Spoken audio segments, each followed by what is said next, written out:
the 70s pa lang, kayo na ang mga maraming imported bloodlines. Ano-ano ho yung mga bloodlines that you started with na sinimulan ng father po ninyo?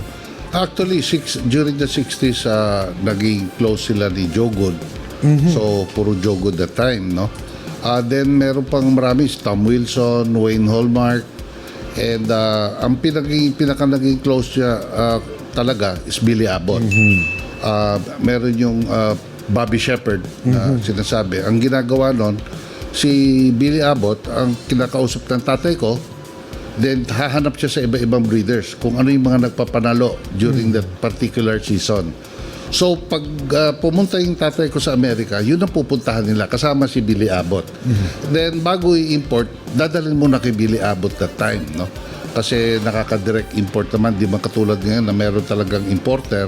But that time, you get a permit from GAP, Game Fowl Amusement Board, no? Kukuha ka ng permit doon para maka-import. Nakakuha naman yung tatay ko.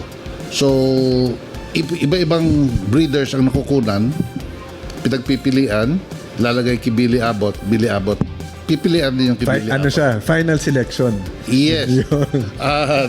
Bago i-ship dito. So, pretty close.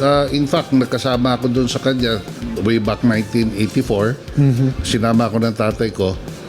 Naging close din kami ni Billy Abbott. In fact, tumulong pa ako ng pagpapakain ng manok.